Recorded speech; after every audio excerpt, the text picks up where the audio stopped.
Bonjour, oui, je m'appelle Jeff. Moi, je m'appelle Je m'appelle Mansef. Laura. L'histoire que je vais te Cette histoire raconter. Alors, incroyable. mon histoire, moi, elle commence Mon à histoire, en fait, Budapest. pour la raconter, il va falloir remonter un petit peu en arrière. 6 ans et 2 en 2014. 2015. Il y a eu un instant précis qui a bouleversé énormément de choses. Changé toute ma vie en fait. C'était un tournant dans ma vie qui a un peu tout chamboulé. Et en fait, je suis là pour vous raconter ma life. Retour à l'instant T, c'est le podcast qui met en lumière vos propres histoires, celles qui entrent dans vos vies un instant et bouleversent tout sur leur passage.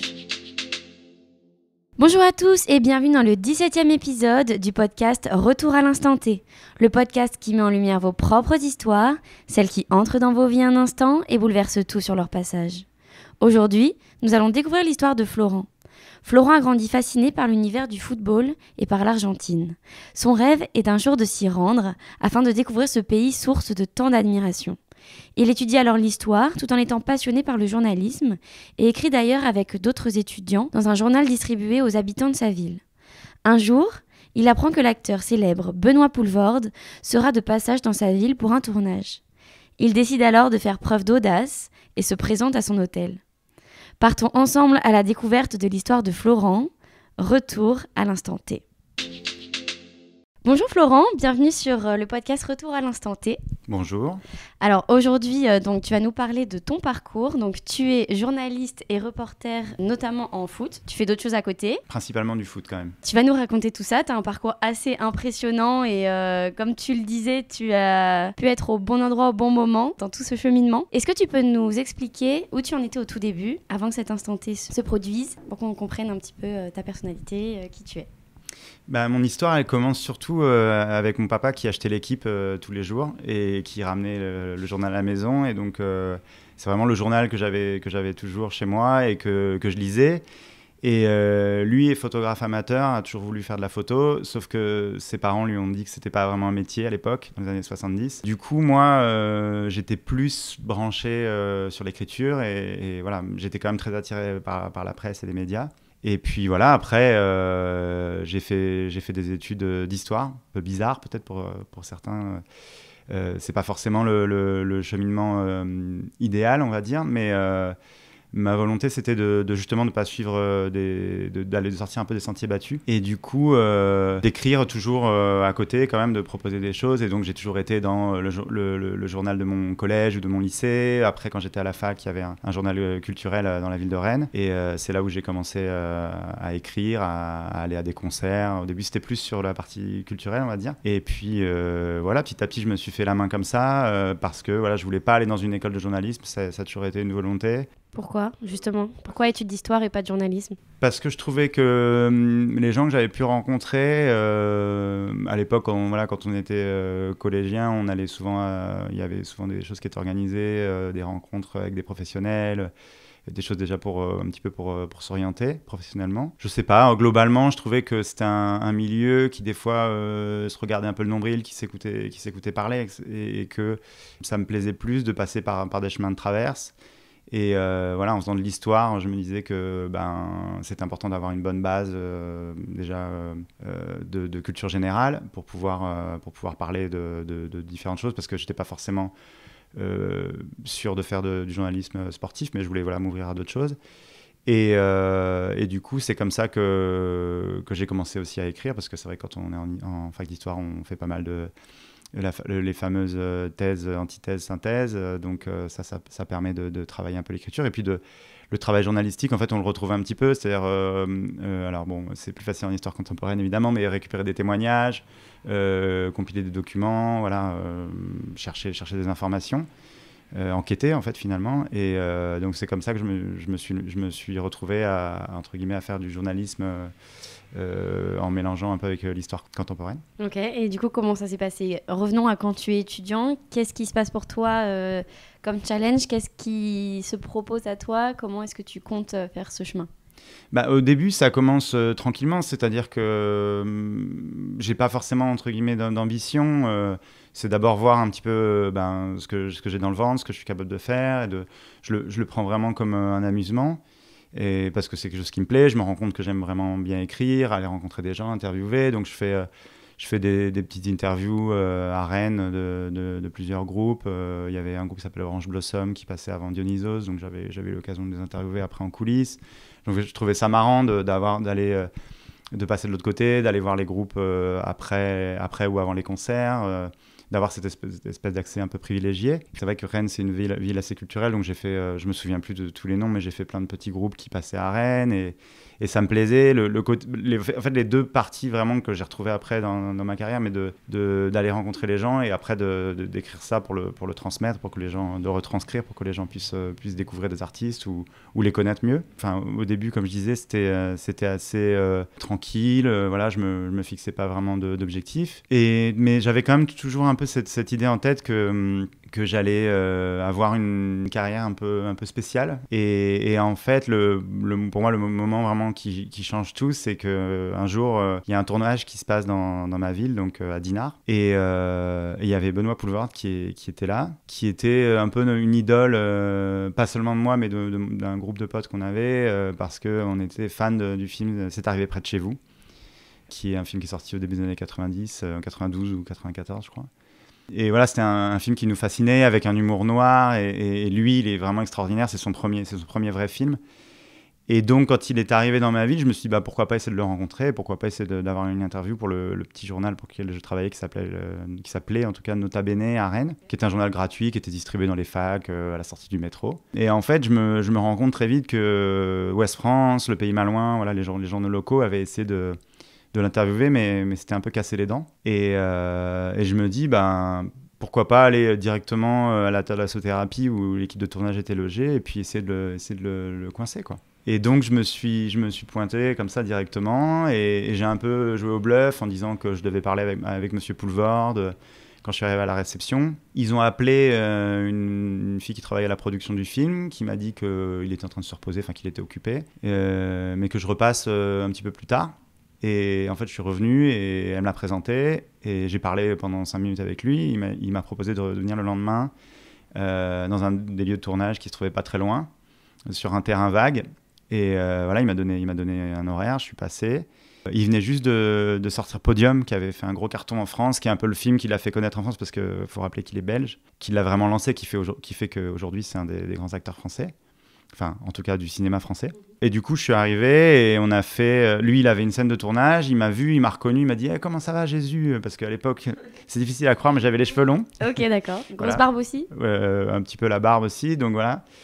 Et donc aujourd'hui, je suis rasé. Du coup, il a commencé à déconner, parce que c'est un mec comme ça qui est hyper naturel et qui est tout le temps en train de jouer avec les gens. Et il m'a dit attends-moi 5 minutes. Et donc en fait il a terminé de tourner sa scène, il est venu, on a parlé pendant une demi-heure, 3/4 d'heure. C'est une interview hyper intéressante parce qu'en plus il venait d'exploser avec Podium, et en même temps on parlait de choses très personnelles parce qu'il venait de perdre le César. C'est Mathieu Amalric qui a gagné le César du meilleur acteur alors qu'il était aussi nommé. Et j'avais été surpris parce qu'il était hyper naturel. Il disait ma mère, elle sait même pas qui c'est, Mathieu Amalric. Et il a gagné le César. Et oui, évidemment que j'étais déçu. Et il avait vraiment un franc-parler qui était assez peu commun. Après, je me suis rendu compte chez les stars. Et vraiment gentil. Et à la fin en fait, de l'interview, il m'a proposé de venir passer la soirée avec l'équipe de tournage parce que c'était la dernière soirée.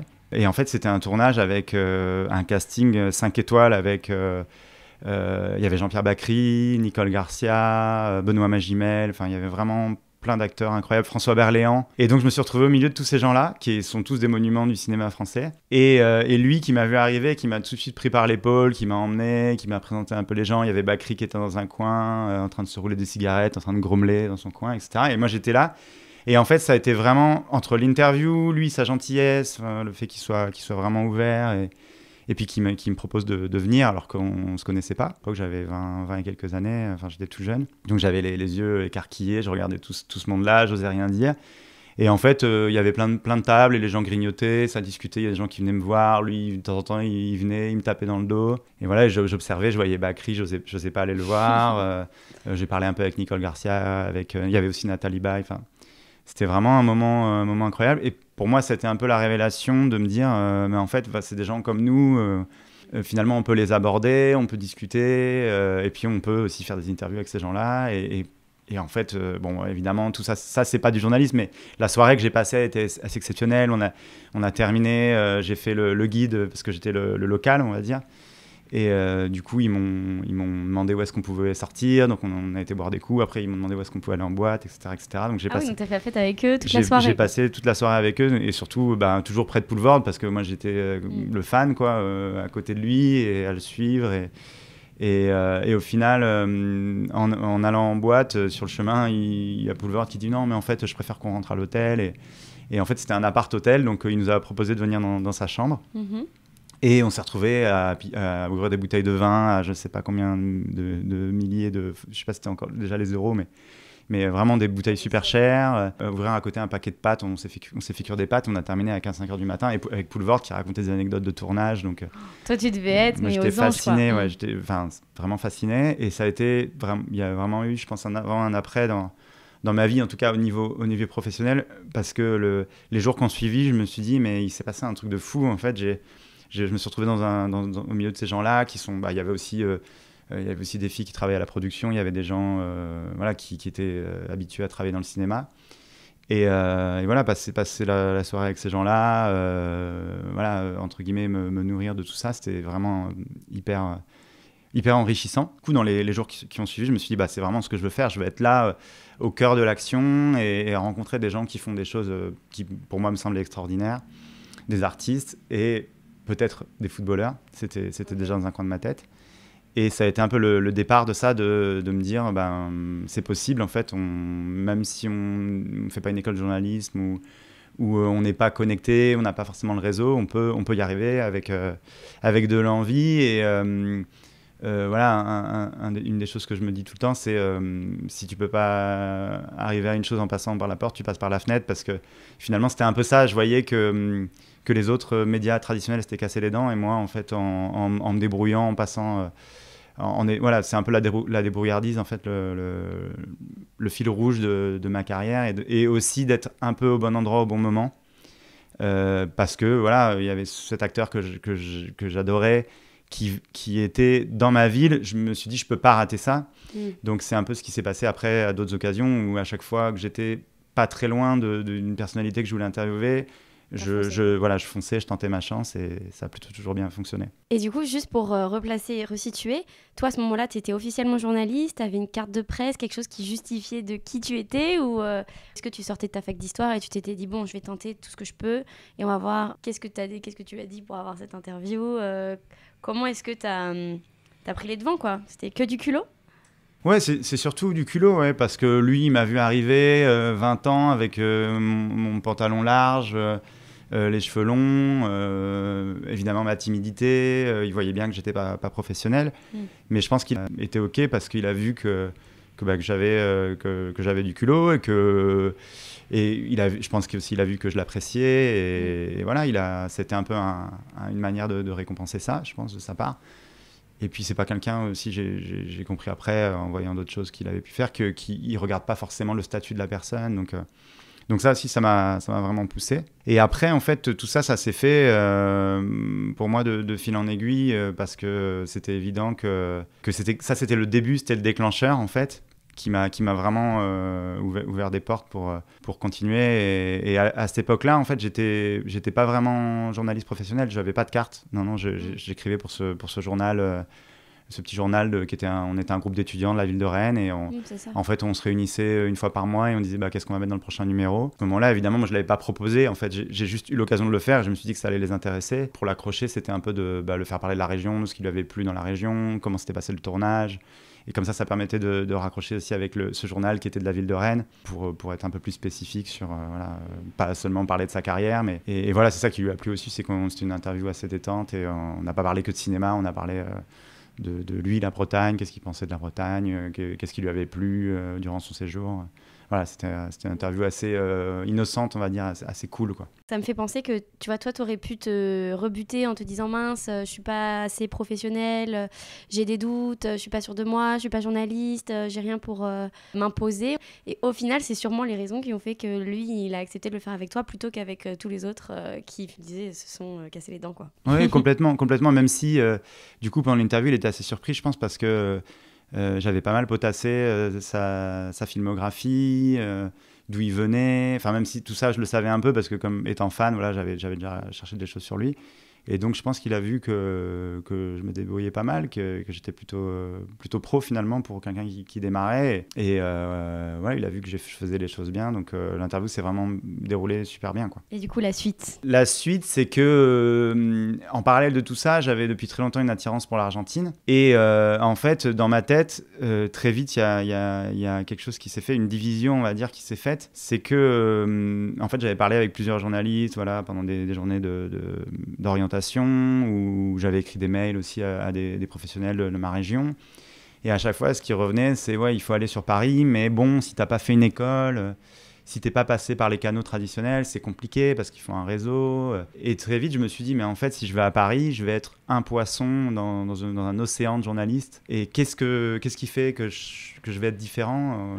C'était tout de suite ma mentalité de me dire, bon, si c'est pour aller galérer là-bas, parce que c'était un peu le panorama que tout le monde me vendait. Et je me suis dit, en fait, tu as envie d'aller en Argentine depuis longtemps. Il existe ce métier de correspondant qui est évidemment de relater des événements, l'actualité ou faire des reportages en étant basé à l'étranger. Pourquoi pas combiner les deux, quoi ? Pourquoi pas partir à Buenos Aires pendant quelques temps, voir comment ça se passe, proposer des sujets là-bas et voir voilà, si ça mord à l'hameçon. Parce que le truc, c'est que aller à Paris, bon voilà, c'est pas une garantie d'avoir du boulot tout de suite, mais aller dans des pays d'Europe, c'est compliqué aussi parce que tous les correspondants les plus chevronnés, qui ont déjà de l'expérience, occupent déjà les postes les plus importants. Typiquement, voilà, moi je bredouillais quelques mots en espagnol.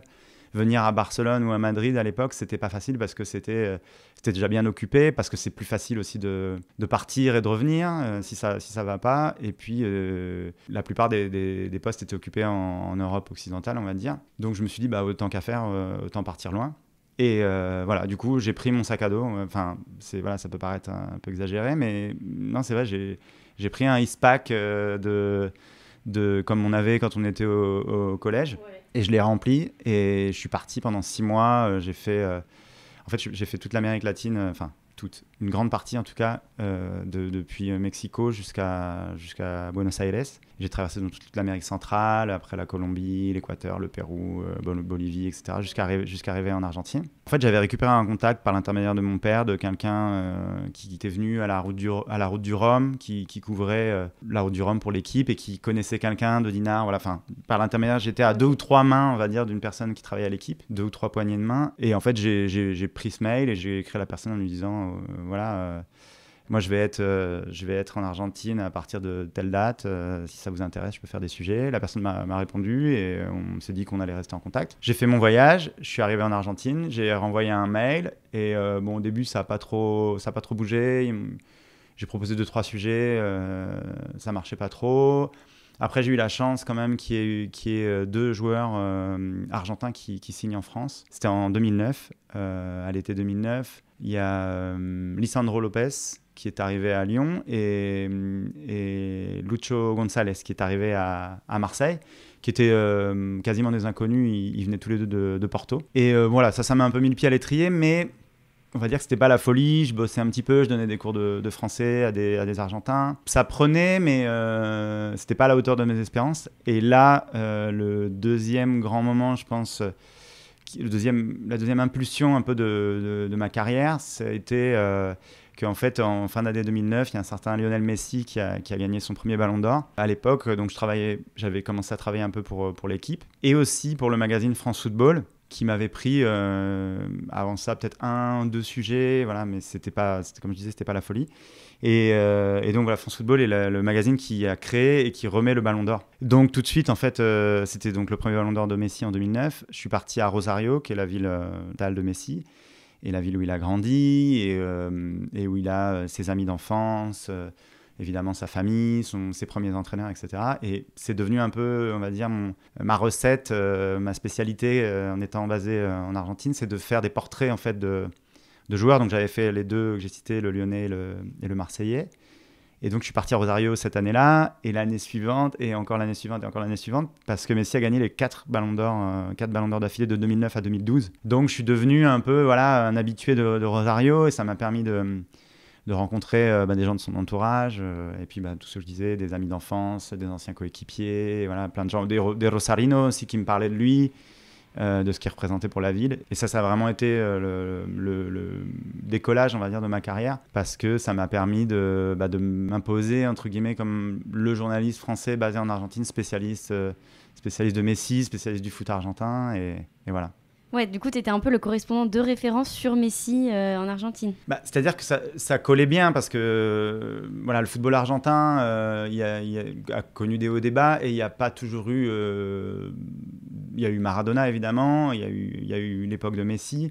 Entre les deux, il y a eu une bonne génération, mais il n'y avait pas de joueurs, en tout cas, qui étaient aussi importants au niveau mondial. Et la mode aussi des Argentins avait un petit peu disparu, on va dire, en France. Il y avait moins de joueurs argentins qui signaient en France. Suite à ça, en plus, suite au Ballon d'Or, au premier Ballon d'Or gagné par Messi, il y a eu aussi le PSG qui a été racheté par les Qataris. Et il y a eu pas mal d'Argentins qui sont arrivés petit à petit. D'abord Javier Pastore, Ezequiel Lavezzi, aussi Edinson Cavani qui est uruguayen, l'Uruguay qui est voisin de l'Argentine, donc j'étais aussi un petit peu en Uruguay et donc je faisais des portraits régulièrement de ces joueurs-là. Et tu en vivais du coup? Et je vivais, voilà, je commençais vraiment à vivre de ça et voilà, à avoir ma carte de presse. J'ai eu ma première carte de presse en 2009. Et voilà, depuis je l'ai tous les ans et c'est vraiment ce qui m'a permis professionnellement, à la fois au niveau financier, mais au niveau aussi de mes activités, de vraiment pouvoir en vivre et d'en faire mon métier à temps plein. Et toi, l'Argentine, à la base, du coup, c'était un choix personnel en fait? Oui, non, c'est venu, l'Argentine, en fait, c'est venu au départ. Je regardais le foot parce que voilà, mon père était assez fan de foot. Et la première Coupe du Monde dont je me souviens, c'est la Coupe du Monde 94. J'avais 10 ans. Et je me souviens du maillot argentin, ciel et blanc, de Maradona, Canicia, Batistuta, qui était le trio d'attaque de l'Albiceleste. Et ça a été un peu un flash pour moi parce que voilà, je trouvais ce maillot magnifique. Et les Argentins avec les cheveux longs. Moi j'avais les cheveux longs. Du coup, après, quand j'étais adolescent, je me suis laissé pousser les cheveux. Et il y avait un truc un peu comme ça, mystique, où je sais pas, il y avait de ce maillot, de ces mecs-là qui me fascinaient. Et du coup, quand j'étais gamin, après, j'ai commencé à lire plein de choses sur l'Argentine. À Noël, pour mes anniversaires, je commandais toujours des trucs liés à l'Argentine, des bouquins, des cassettes vidéo, enfin plein de choses, des maillots. Et je m'étais toujours dit, quand j'aurai un peu de sous, je partirai en Argentine. Donc en fait, j'ai fait ce voyage et quand je suis arrivé là-bas, ça a été la confirmation vraiment que j'avais envie de vivre là-bas. Et même si j'avais fait un petit échange à Tucumán quelques mois avant, enfin 1 an et demi avant, Tucumán qui est dans le nord-ouest de l'Argentine, oui. Et donc ça avait été ma première incursion en Argentine, ça m'avait beaucoup plu, donc je suis retourné après avec mon sac à dos et je me suis posé après avec 100 dates limites. En fait, je vais à Buenos Aires, je propose des choses à l'équipe, au groupe L'équipe, à France Football aussi, et puis je vois ce qui se passe. Et voilà, et les circonstances, encore une fois, d'être au bon endroit au bon moment, ont fait que ça a marché. J'aurais pu choisir d'aller au Brésil, même s'il y avait déjà un autre correspondant, mais j'aurais pu aller en Colombie, au Brésil, ailleurs, ou au Mexique. Et bon, j'ai choisi l'Argentine parce que c'était la fibre, voilà, c'était ça qui m'attirait.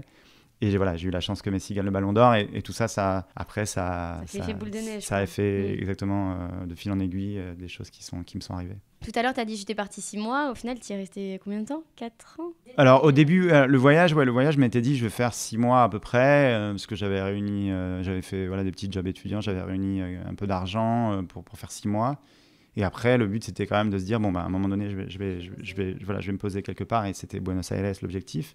Non, et après, je ne m'étais pas fixé de date limite. Je suis resté 7 ans. Mais j'avais l'envie, de toute façon, de vivre à l'étranger aussi, qui était assez forte. Ma maman est née aux États-Unis. Voilà, je ne sais pas si ça a influencé. Après, quand j'étais gamin, je suis né en Charente-Maritime, à La Rochelle. Et je suis parti en Bretagne. Et ce truc de bouger, même si c'est pas très loin, c'est 300-400 km, mais ce truc de bouger, ça m'a les Argentins disent me pico el bicho, genre je me suis fait piquer par l'insecte du voyage, on va dire. Voilà, j'ai chopé le virus, on dit en français, c'était un peu ça, quoi.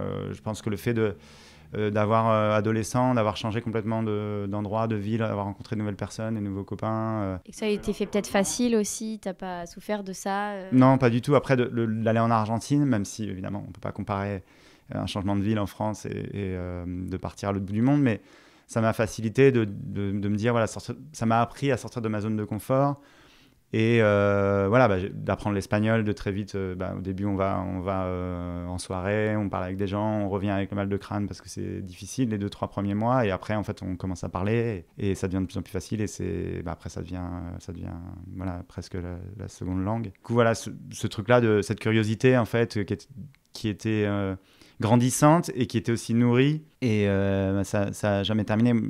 J'ai du mal à m'habituer à la routine. Je suis vraiment... ça me rend malade de faire 2 fois la même chose. Et donc, ça a vraiment aiguisé ma curiosité. Et ça m'a permis aussi de voyager, qui est une chose aussi que j'adore.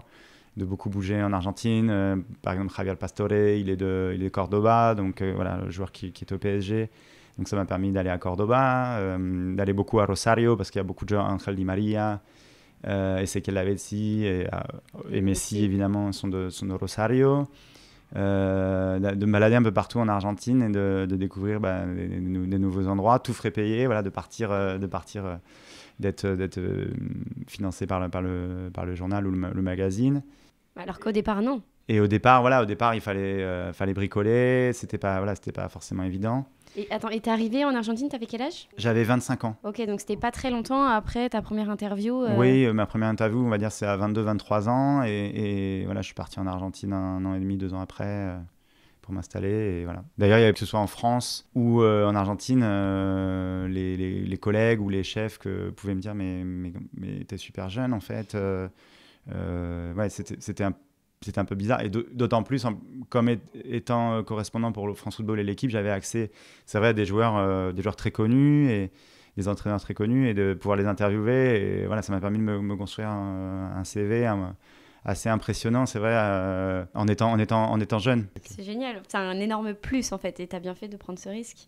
Plein de gens le font pas forcément à cet âge-là, mais après c'est plus compliqué quand on a une famille, quand on a peut-être un peu plus peur quand on est déjà depuis pas mal d'années en France, d'aller tenter sa chance ailleurs. Là, c'était vraiment le début de ma carrière professionnelle. En fait, j'ai jamais travaillé dans une rédaction vraiment à Paris ou dans un autre endroit en France. J'ai toujours été freelance, en fait. Ceci, faut préciser ça. Quand je bossais évidemment pour les petits journaux à Rennes, après j'ai bossé un petit peu avant de partir. Je faisais des piges pour Le Pays Malouin, qui est le journal de Saint-Malo, du groupe Publi Hebdo, qui est le groupe Ouest France, en fait, qui occupe toute la partie ouest de la France. Et là, je faisais des piges, donc des articles que je rendais, qui étaient payés à l'unité, on va dire, à la ligne. Et pareil, depuis que je travaille pour l'équipe France Football, ça fait maintenant 13 ans, je travaille toujours comme pigiste. Voilà, je fais mes reportages et je suis payé quand je fais des reportages.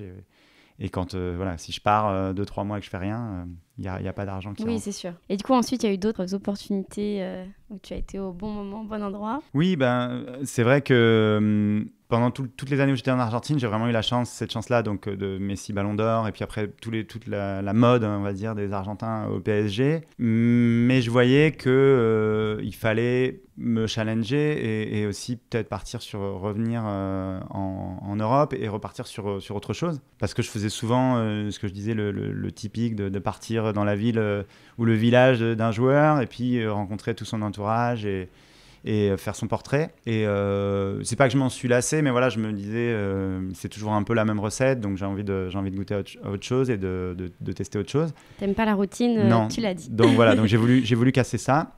Et donc en fait j'avais l'idée de terminer en Argentine et de revenir en Europe. Mais pour moi, il fallait qu'il se passe quelque chose. Il fallait qu'il y ait encore un moment clé. Après l'histoire avec Pulvord, qui pour moi était très forte, l'histoire avec Messi, les Ballons d'Or. Il fallait qu'il y ait un peu un signe. Il fallait qu'il y ait quelque chose, même si je ne crois pas forcément au destin. Mais c'est vrai que je crois qu'il y a des choses qui en déclenchent d'autres. Et en fait... il y a David Trezeguet, qui est un champion du monde 98, qui est venu finir sa carrière en Argentine en 2012. Et puis on a sympathisé. Et moi, c'était une de mes idoles de jeunesse. Né à Rouen, parce que son papa jouait à Rouen, mais de parents argentins. Donc voilà, c'est aussi le fait que j'appréciais beaucoup Trezeguet, qui était une de mes idoles de jeunesse, qui était argentin. Ça a nourri aussi cette fascination pour l'Argentine. Et donc j'ai eu l'occasion de le rencontrer. Et puis on a sympathisé. Et il approchait de la fin de sa carrière. Et je me suis dit, pourquoi pas lui proposer de faire une biographie pour qu'il raconte, parce qu'il a une histoire assez extraordinaire. Son papa jouait à Rouen, mais son papa a joué seulement 2 ans. Et le fait qu'il ait la nationalité française, il l'a eu simplement parce qu'il est né à Rouen, à l'époque où son papa jouait. Et après, il est retourné en Argentine et il a eu l'opportunité, quand il était ado, de signer. Voilà, il y a quelqu'un qui l'a repéré et qui lui a proposé de signer en France. 3 ans après, il se retrouve dans l'équipe de France 98 qui est championne du monde. Donc, il a un parcours assez exceptionnel. Et puis après, il a été à la Juventus et voilà, il a été un des buteurs mythiques de l'équipe de France, on va dire. Et donc voilà, j'aimais beaucoup son histoire. Je trouvais que c'était une histoire de roman. Donc je l'ai convaincu comme ça, et avec ses amis aussi, avec qui j'avais eu un bon feeling lors de différents reportages que j'avais pu faire avec eux. Et donc il m'a dit ok, go, on le fait. Le bouquin est sorti, on a fait plein d'entretiens, voilà, on s'est vu régulièrement, ça m'a permis de forger une amitié avec lui. Et le bouquin est sorti au printemps 2016. Et donc moi, j'ai pris un billet d'avion pour revenir à Paris avec le bouquin sous le bras. On a fait une conférence de presse et le lendemain, je suis allé dans le bureau de mes chefs. Voilà, on avait pris rendez-vous avec le bouquin et leur dire voilà, j'ai sorti ce bouquin avec Trezeguet, champion du monde 98. À l'époque, il n'y avait qu'une équipe championne du monde, c'était celle de 98. Donc, c'était pas facile d'accéder aux champions du monde. Et c'était une occasion pour moi de leur montrer voilà ce dont je suis capable. Après avoir fait plein de reportages avec Messi, etc. Mais j'étais loin, c'est vrai qu'on est loin, on est à 12-13 000 km de la France. Et j'étais vu, entre guillemets, comme un correspondant annexe, on va dire, un peu à un second, voire troisième plan. Et pour moi, c'était l'occasion de dire, voilà, je suis capable de faire ça et je peux rentrer dans la cour des grands. Parce que dans le métier, j'étais connu un petit peu à l'équipe, à France Football, mais voilà, je voyais que j'étais de loin, quoi. On me voyait toujours de loin. Et là, c'était le moment, l'occasion de le montrer, de regarder. passer un step, voilà. Exactement. Et donc, je leur ai montré ça et je leur ai dit, voilà, je sors ce bouquin. Pour moi, c'est l'occasion de boucler un chapitre, de terminer voilà, mon aventure en Argentine. Et j'aimerais bien venir en Europe et être correspondant dans un autre pays d'Europe, dans un pays d'Europe. Et à l'époque, ils avaient plus de correspondant en Italie depuis 1 an ou 2. Donc, je m'étais positionné pour l'Italie. Mais tu parles italien ? Et non, je m'étais dit, mais c'était un des défis aussi, c'est toujours lié à mon histoire. Voilà, je voulais apprendre l'italien. Je me disais qu'avec mes bases d'espagnol et l'espagnol d'argentin, qui est un peu avec des tonalités italiennes, j'allais pouvoir le faire. Ils m'ont dit qu'ils allaient réfléchir, mais que voilà, l'Italie, ils ne le sentaient pas trop, que c'était pas forcément un objectif de remettre quelqu'un en Italie. Et ils m'ont rappelé 2-3 jours après, ils m'ont dit de revenir. Et ils m'ont dit, ok, bon, on comprend, tu vas arrêter l'Argentine, pas de problème. On te propose, effectivement, on a eu une idée, on aimerait bien que tu ailles à Barcelone. Et à l'époque, en fait, il y avait un correspondant à Madrid. Enfin, il y a toujours un correspondant à Madrid. Mais ils avaient eu par intermittence des correspondants à Barcelone, mais j'avais pas pensé, en fait. Je pensais pas forcément qu'ils voulaient mettre quelqu'un à Barcelone. Et c'est vrai que Messi était toujours à Barcelone, et pour eux, c'était l'occasion d'avoir quelqu'un qui soit assez proche du clan Messi à Barcelone. Et puis, il y avait de temps en temps des Français qui venaient, et ils avaient besoin quand même d'avoir quelqu'un. Et il faut expliquer aussi qu'à l'époque, il y avait Griezmann qui commençait à prendre du poids à l'Atlético de Madrid, Zidane qui s'occupait des jeunes, de la réserve, et qui, on se doutait, allait à un moment prendre l'équipe première en main, l'équipe du Real Madrid. Donc le correspondant à Madrid était pas mal occupé. Ils se sont dit à ce moment-là que c'était bien d'avoir quelqu'un. Donc voilà. Toutes ces circonstances-là ont fait qu'ils m'ont proposé Barcelone. Évidemment, j'en ai parlé à ma copine qui m'a dit mais ouais, on fonce. Parce que ta copine, elle t'a suivi pendant tout. Oui, on s'est rencontrés en Argentine. Une Française. Une Française franco-marocaine. On avait cette envie-là de revenir. Bon, Barcelone, ça se trouve pile poil entre Paris et Casablanca, donc parfait. Et du coup, on s'est dit, voilà, ok, c'est parti. Et donc, une semaine après, en fait, on a déménagé les affaires, etc. Mais une semaine ou 2 après, on était à Barcelone. Bon, c'est une histoire un peu triste, mais à la fois qui confirme ce truc d'être toujours un peu au bon endroit au bon moment. J'arrive, je crois, le 17 mars, ici, 17 mars 2016. Et le 24 mars 2016, il y a Johan Cruyff, qui est la plus grande idole, à la fois footballeur, même si après il y a eu Messi, mais comme entraîneur aussi du Barça. Parce qu'il a révolutionné un peu le jeu, le tiki-taka, voilà, c'est un peu le mentor de Pep Guardiola et de pas mal d'entraîneurs. Et donc il est décédé le 24 mars 2016 et donc tout de suite j'ai eu du boulot en fait. Tout de suite quand je suis arrivé à Barcelone, j'ai eu du boulot. Et puis après il y a eu des Français qui sont arrivés à Barcelone, Samuel Umtiti, Clément Langlais, après il y a eu l'année d'après il y a eu Dembélé, après l'année encore après il y a eu Griezmann. Enfin, il y a eu plein de Français, donc ça m'a donné énormément de boulot. Donc ça a confirmé effectivement que j'avais bien fait de venir à Barcelone, à la fois de mon côté mais aussi pour mes chefs, et ça m'a aussi permis cette fois-ci de vraiment me rapprocher de Lionel Messi, puisque En fait, toutes les années où j'étais en Argentine, il en a gagné en plus un 5e en 2015. Mais j'avais pas eu l'occasion de l'interviewer parce qu'à chaque fois, c'était pas possible de prendre un billet d'avion. Voilà, le journal, enfin le magazine France Football faisait faire les interviews par quelqu'un d'autre, malgré ma proximité avec Messi, enfin surtout avec son entourage. Je me disais, bon, j'espère qu'il va en gagner un de nouveau pendant que je suis là. J'ai dû attendre 3 ans, en fait, on pensait qu'il allait plus en gagner, et en 2019, il a gagné son premier Ballon d'Or. Son premier Ballon d'Or, son 6e, pardon, et moi c'était le premier, pardon, lapsus, mais c'était le premier pour moi en étant sur place, et donc de voir ça au premier rang. Et voilà, la tradition de France Football, c'est d'aller remettre le Ballon d'Or aux joueurs chez lui, en secret, parce que on fait toujours une séance photo pour le magazine qui est publiée le lendemain de la cérémonie. La cérémonie, en fait, le gala se déroule généralement début décembre. Sauf que le joueur est déjà, le joueur vainqueur est déjà au courant. On lui remet le Ballon d'Or chez lui. On fait une séance photo et l'interview, le grand entretien, qui est publié le lendemain de la remise du Ballon d'Or du gala qui a lieu à Paris. Pour pouvoir avoir le magazine maquetté et prêt, voilà. Donc le joueur doit garder le secret et nous aussi, donc on fait toujours ça en dehors du club parce que sinon il y a des fuites. Et donc j'ai eu l'occasion d'aller chez Messi à Casteldefels, voilà, de rencontrer vraiment, de le voir vraiment, d'être face à lui en tête à tête, même si je l'avais croisé plein de fois quand il était en sélection argentine, à l'entraînement, en zone mixte, etc. Mais j'avais pas eu l'occasion de discuter directement avec lui. Et du coup, de rencontrer lui, d'être chez lui. Il y avait aussi son épouse Antonella, ses enfants. Voilà, il nous ouvre vraiment les portes de sa maison, quoi. C'était vraiment des moments exceptionnels. Et d'autant plus que j'ai eu l'occasion de le réinterviewer après à 2 reprises. J'ai fait la toute première interview quand il est arrivé à Paris en septembre 2021. Donc c'était la première interview de Messi sous le maillot du PSG, où il est revenu un peu sur son été assez fou. Il a gagné la Copa América, où il s'est fait mettre à la porte du Barça et où il est arrivé dans un nouveau club, son 2e club finalement après le Barça, parce qu'il avait connu qu'un seul club. Donc c'est une interview qui a évidemment fait pas mal de bruit un peu partout dans le monde. Et ensuite, la chance aussi de lui remettre son dernier Ballon d'Or, le 7e, chez lui à Paris. Aussi dans sa maison, voilà, à l'abri des regards. Ok, donc tu l'as fait 2 fois. Donc j'ai fait 3 fois en tout. 3 fois la remise en main propre. 2 fois la remise et oui, et 3 fois au total interviewé 3 fois. Et donc ouais, c'est des moments exceptionnels d'être avec un des meilleurs joueurs du monde de l'histoire, voire le meilleur joueur du monde, d'avoir ce privilège de pouvoir en plus faire des interviews assez longues, de s'asseoir 1 heure, de discuter de plein de choses. En plus, le fait de l'avoir vu 3 fois, ça m'a permis de traiter des angles complètement différents.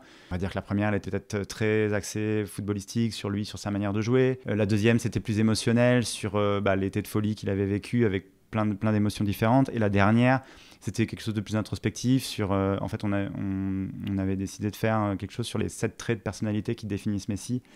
Donc, l'humilité, l'abnégation... donc, ça permettait vraiment de rentrer en profondeur dans des sujets. Par exemple, sur l'humilité, de parler de l'éducation qu'ont pu lui donner ses parents. Sur l'abnégation, pourquoi c'est quelqu'un qui baisse jamais les bras, qui est tombé plusieurs fois, qui s'est relevé. Il y avait un autre sujet qui était sur un footballeur un peu spécial, amoureux de la routine, donc un peu le contraire de moi. Donc justement, moi, ça me fascinait parce que lui est un footballeur qui aime pas forcément sortir, qui aime pas forcément, c'est un peu cliché, mais qui aime pas forcément les grosses voitures, qui est pas dans le show business, qui est beaucoup... très casanier, qui est pas tant superficiel que ça, qui est pas superficiel, qui aime passer du temps avec sa famille, avec ses amis, qui le vendredi ou le samedi soir va regarder un Disney avec ses enfants, qui, si on regarde son Instagram, bon, évidemment, de temps en temps il va dans des destinations paradisiaques, mais il n'a pas une vie rêvée, comme si, par exemple, comme si on regarde la vie de Cristiano, qui est beaucoup plus bling-bling. Lui, c'est une vie plutôt tranquille, plutôt simple. On a l'impression que c'est un peu monsieur tout le monde, alors que sur le terrain, c'est un extraterrestre. Donc voilà, c'est ça qui est un peu marrant. Donc ça me fascinait un peu, ce côté-là. Donc voilà, on a traité plein de sujets comme ça. Voilà, le fait de l'avoir vu 3 fois, ça a vraiment permis de bien le connaître et de discuter de plein de sujets différents. Ok, et donc ça, c'était une des dernières interviews. Oui, c'est les grosses interviews que j'ai fait récemment. Oui. C'est vraiment les derniers grands entretiens, c'était avec lui, parce qu'après, en fait, je suis reparti en Argentine pendant 3 mois, ça me manquait, parce que pendant 6 ans, j'ai fait ici le suivi du Barça, et c'est un travail beaucoup plus routinier, justement. Il y a des matchs tous les 3 jours, donc il faut faire des présentations de matchs, des comptes rendus de matchs, des conférences de presse. Faut parler des blessés, de ceux qui sont suspendus, c'est un travail vraiment de suivi d'actu et qui est très prenant et très fatigant parce qu'au Barça, il se passe tout le temps des choses. C'est un club où que tout le monde regarde et où il y a souvent des petites histoires entre l'entraîneur et un joueur, entre des joueurs, voilà un peu des gossips. Il y a eu des scandales financiers, il y a eu plein de choses qui se mélangeaient. Et moi, c'est pas vraiment les choses qui m'intéressent. Moi, ce que je préfère, c'est des histoires humaines. Un peu plus profonde. Là, en Argentine, j'ai fait un sujet sur le football féminin, les filles qui petit à petit s'approprient l'espace urbain, les potreros, qui sont les terrains vagues, qui étaient avant la chasse gardée des hommes. Voilà, donc j'ai fait un sujet sur le football féminin qui commence petit à petit à prendre sa place. Il y a quelques mois, j'avais fait un sujet sur des migrants qui ont monté une équipe de foot en Andalousie et qui sont en train de gravir les divisions petit à petit. C'est une équipe qui est composée exclusivement de migrants. Il y a surtout des Africains et quelques Sud-Américains aussi. Donc c'est ce genre d'histoires qui me plaisent et d'aller à la rencontre des gens, etc. Plutôt que d'être effectivement, quand on fait de l'actu, on est beaucoup derrière son ordinateur avec le téléphone et on n'a pas forcément le temps d'aller sur place. Ou alors on va dans des conférences de presse, mais on est souvent devant son ordi dans une salle, quoi. Ce qui te plaît moins, quoi. T'es moins sur le terrain. Voilà, beaucoup moins de terrain. Et donc là, je suis revenu plus à ce truc de, on va dire, je suis un peu moins journaliste, plus reporter. Après, il y a eu aussi, je rembobine un peu, mais on a oublié avant Messi, j'ai eu l'occasion après des années, plus de 10 ans en fait, à lui courir après, de faire une interview de Maradona en 2020. À l'automne 2020 et déjà c'était exceptionnel parce que voilà, il parlait presque avec aucun média qui soit pas argentin et déjà avec les Argentins c'était assez rare et après avoir bataillé pendant des années et avoir essayé par 1000 contacts différents de son entourage, j'avais fini par obtenir une interview avec lui. Et c'était exceptionnel parce que pareil, on a beaucoup parlé, on est revenu sur sa carrière, sur les moments clés, sur un petit peu qu'est-ce qui finalement lui l'avait rendu heureux. C'était beau parce qu'il disait que d'avoir été un symbole de l'Argentine à travers le monde et d'avoir été un peu un ambassadeur des gens pauvres et voilà, un peu déshérités et en marge de la société, et d'avoir rendu les Argentins heureux avec un ballon et de les avoir rendus fiers de porter le maillot argentin et d'être une icône mondiale, parce que voilà, je pense que c'est l'Argentin le plus connu avec Messi. Et ce qui a vraiment été particulièrement spécial, bizarre même, c'est qu'en fait il est mort 1 mois et demi après. Donc j'ai eu des coups de fil du monde entier, du Bangladesh, du Nigeria, évidemment de l'Argentine, d'Italie, où il a joué aussi.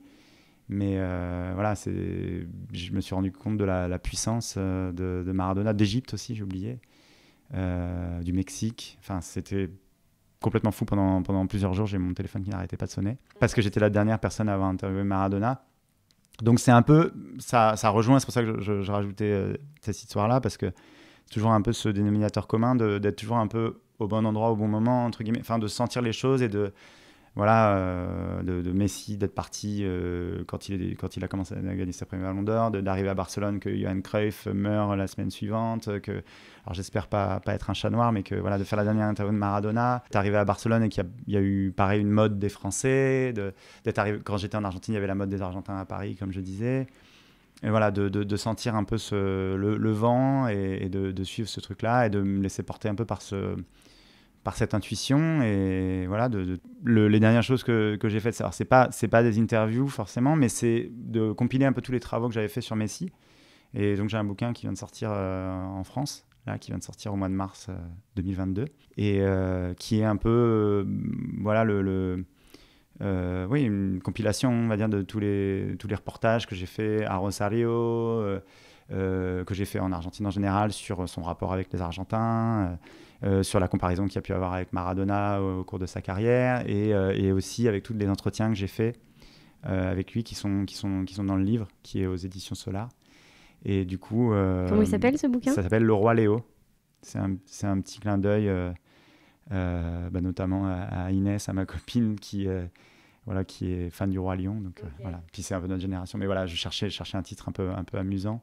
Et j'ai un ami aussi qui travaille au Barça, qui s'occupe des réseaux sociaux, qui mettait toujours le Roi Léo quand il mettait des buts exceptionnels. Il mettait le Roi Léo avec le petit emoji avec la couronne. Donc ça voilà, ça a fait tilt tout de suite. Je me suis dit, il faut que je trouve le livre de Trezeguet s'appelait Bleu Ciel, puisque lui est franco-argentin. Donc voilà, c'était pour jouer un peu sur la double nationalité.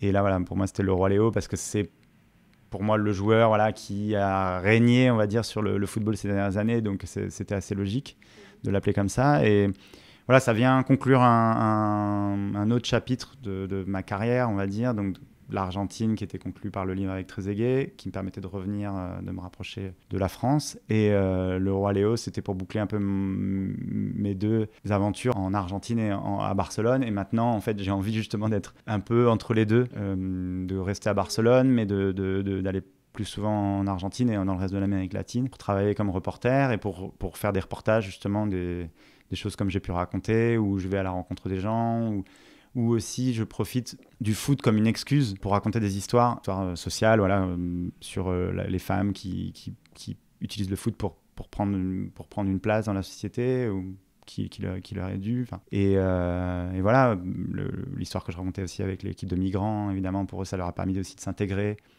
en Andalousie, d'être voilà, le foot comme vecteur un peu social, mais ça peut être aussi des sujets un peu plus culturels, éco. Voilà, c'est utiliser le foot pour raconter des histoires de vie, des histoires humaines. Ok, et du coup, le fait d'être un petit peu entre les deux, entre Barcelone et l'Argentine, ça te permet de toujours casser cette routine, d'avoir des jours qui ne se ressemblent pas, de toujours être dans le changement, dans l'action. Exactement, ouais, c'est complètement l'idée, ouais, parce que le suivi du Barça, le temps que ça a duré, j'ai adoré ça, mais j'avais besoin d'autres choses, d'autres défis et d'autres choses qui me challengent un peu intellectuellement. Et voilà, c'était, le changement, le basculement, il s'est fait un peu dans cette idée-là, effectivement, d'avoir une journée le lendemain qui ne ressemble pas à la veille, quoi. Donc voilà, c'est vraiment l'idée. Et tu vois, là, aujourd'hui, du coup, en regardant en arrière avec toute cette carrière que tu as construite, est-ce que quand tu te revois dans le passé, tu avais des doutes, tu avais des freins, tu avais des choses où aujourd'hui tu te dis mais j'aurais tellement pas dû me prendre la tête, j'aurais tellement dû me faire confiance, ou quelle réflexion tu as par rapport à ton toi avant tout ça? En réalité, ça a confirmé très vite qu'il ne fallait pas se fixer de limites. Enfin, moi, c'est la première leçon que j'ai appris avec l'interview de Poulvord. Ça a été vraiment, mais ouais, en fait, faut pas se fixer de limites. Je pense pas que dans mon éducation, on m'en avait fixé, mais peut-être les gens autour de moi me disaient ouais, mais non, mais t'as pas ci, t'as pas ça, t'as pas tel backup d'études ou de réseau ou autre. Et en fait, je me suis dit mais j'ai pas besoin de ça. En fait, si je suis bon dans ce que je fais et que l'envie est là, il n'y a pas de raison.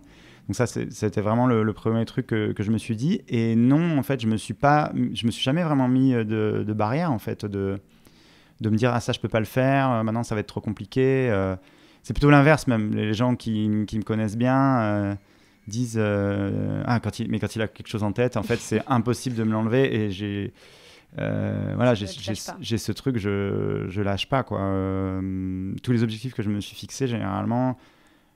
Si j'ai pas été au bout, c'est parce que la personne en face, voilà, si c'est une interview par exemple, on est deux, il y a une personne aussi en face qui peut dire non. Voilà, mais généralement, j'ai toujours été au bout de ma démarche. Et il y a aussi une autre chose qu'on m'a fait remarquer il y a pas longtemps, c'est que je me dis pas ah mais si ça marche pas, qu'est-ce qui se passe? Enfin, je mesure pas le risque de l'échec, parce que typiquement par exemple quand je suis parti en Argentine, et je pense que c'est aussi un message pour plein de gens, je pense que quand on est quelqu'un de classe moyenne et qu'on sait que typiquement si ça marche pas, on peut retourner chez papa-maman quelques mois si on galère. Ou moi, je donnais des cours de français en Argentine. Je me dis si ça marche pas, et j'ai cette solution de repli en fait.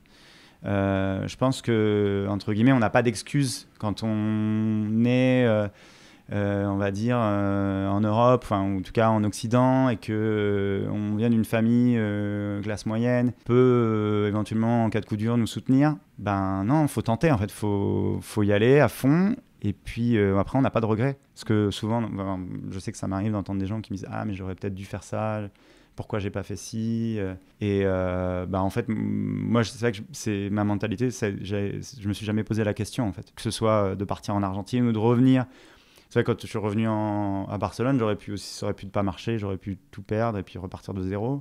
Et là, pareil, pas mal de gens m'ont dit, mais attention, mais t'as eu 7 ans en Argentine où t'étais correspondant, 6 ans ici aussi comme correspondant pour France Foot et l'équipe. Et là, du coup, de lâcher le suivi du Barça, finalement, c'est ce que je faisais le plus. C'est ce qui clairement, c'est ce qui me rapportait. C'était les 3/4 de mes revenus, on va dire. Et là, de me consacrer plus au reportage, effectivement, c'est encore repartir de zéro, mais avec cette base, cette expérience, évidemment ce réseau que je me suis construit, et puis plein d'idées dans la tête, plein d'envies. Et puis même si c'est l'inconnu, ça t'inquiète pas, quoi. Au contraire. C'est ça qui te challenge. Ouais, c'est la curiosité, de découvrir des choses nouvelles, de rencontrer de nouvelles personnes. Évidemment, je l'ai dit tout à l'heure, mais le voyage, c'est quelque chose qui me plaît beaucoup. Et je suis tellement obsédé par la routine, entre guillemets dans un mauvais sens, que pour moi, faire la même journée, faire 3 fois le même chemin, la même rue, pour aller chez moi ou pour aller au boulot, ça me saoule assez vite. Donc c'est vraiment ce truc-là de bouger. Là, l'idée, c'est aussi de se faire, de partir 2 mois, 3 mois dans une ville, y vivre et y travailler. Parce qu'avec maintenant, en plus, ça, c'est encore autre chose, je pense que les gens doivent se dire, c'est qu'avec un ordinateur et un téléphone, enfin en tout cas dans un métier comme journaliste, mais il y a plein d'autres métiers où c'est le cas, on peut aller travailler partout, on peut aller vivre partout. Donc j'ai envie de profiter, surtout après la pandémie, de prendre mon sac et de partir 2 mois, par exemple, à Athènes. C'est une des idées pour la fin d'année, de travailler à Athènes, peut-être faire des sujets sur le football grec, sur des histoires. Parce que aussi, c'est ça, c'est quand on va dans un endroit, on peut regarder, on peut parler avec des gens, on peut regarder sur Google, mais je suis sûr que quand je serai là-bas, je vais avoir des idées de sujets qui vont me venir en parlant avec les gens, en me baladant un peu dans la ville. Et je sais que par exemple en Argentine, dans plein d'endroits, mais ou ici en Espagne, on voit une porte avec le logo d'un club, on pousse la porte, on discute avec les gens et puis on trouve des histoires incroyables où les gens vous disent c'est là où a commencé tel joueur, et puis ça inspire des histoires et du coup ça nourrit des futurs papiers, quoi. Ouais, et puis au final, on peut prévoir tout ce qu'on veut. Une fois qu'on est sur le moment, qu'on est en train d'échanger avec des personnes, on a toujours le côté magique de l'instant où cette personne va te présenter cette personne, on va te proposer de faire telle chose. Et puis, comme tu le disais, t'as tel acteur qui arrive dans ta ville, c'était pas prévu, tu le savais même pas, tu fonces. Il faut faire confiance au moment et quand on le sent, quand on a la bonne intuition. Exactement, ouais, c'est... Souvent, je dis oui, j'ai de la chance, je suis un privilégié et je continue à le dire, je le pense. Mais c'est sûr que ça va paraître un peu les phrases de grand-père, mais c'est si on reste sur son canapé et qu'on attend et qu'on se dit attends, je vais envoyer des mails, etc. C'est pas suffisant. Enfin, les vraies rencontres, elles se font, faut sortir de chez soi, elles se font dans la vraie vie, elles se font dans mon cas dans un club de foot, dans un bistrot, je sais pas, dans une rue. Là, j'étais du coup pour faire le sujet sur les filles dans un bidonville. En fait, en étant dans le bidonville, je faisais un sujet sur Maradona. J'ai rencontré ce groupe de filles qui a monté une équipe de foot. Et après, j'ai eu une idée aussi de faire un sujet sur l'Argentine comme producteur entre guillemets de footballeurs. Je faisais la blague. L'Argentine est connue pour produire du soja, mais c'est aussi un gros producteur de footballeurs.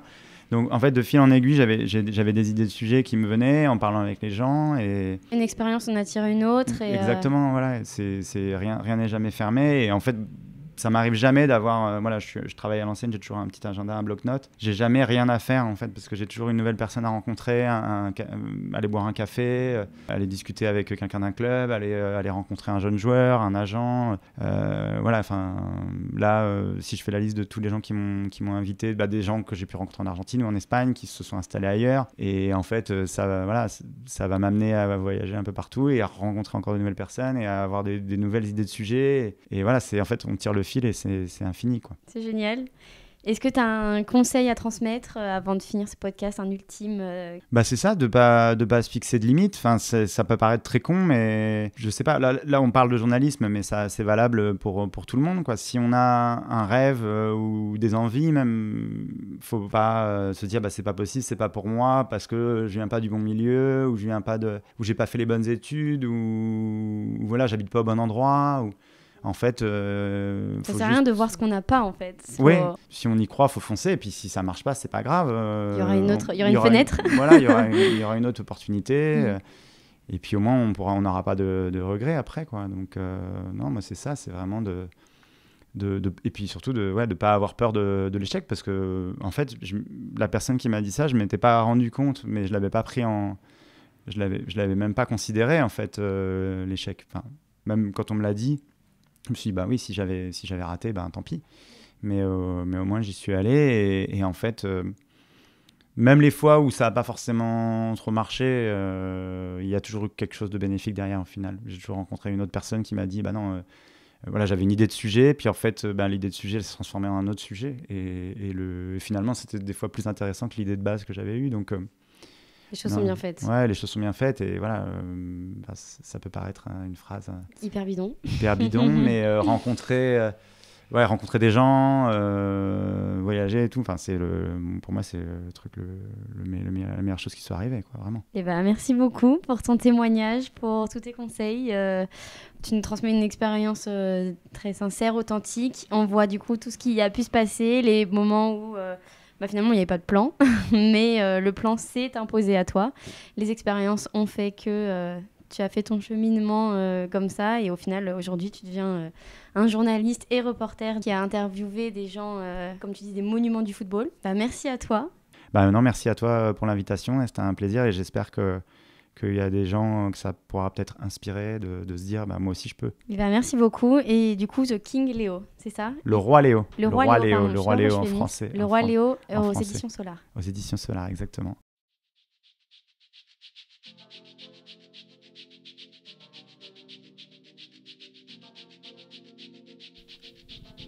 Merci à vous d'avoir écouté cet épisode de Retour à l'instant T. J'espère que celui-ci vous a plu. Merci à Florent pour le partage de son histoire et pour nous avoir transmis son audace. Si vous souhaitez participer pour mettre en valeur votre histoire surprenante, je vous invite à me contacter par mail dans le détail du podcast. De plus, toutes les informations sont disponibles sur Instagram au nom de Instant T Podcast. Si vous souhaitez soutenir ce projet et que le podcast perdure dans le temps, une cagnotte sur la plateforme Tipeee est ouverte pour recevoir vos dons. À bientôt pour le prochain épisode.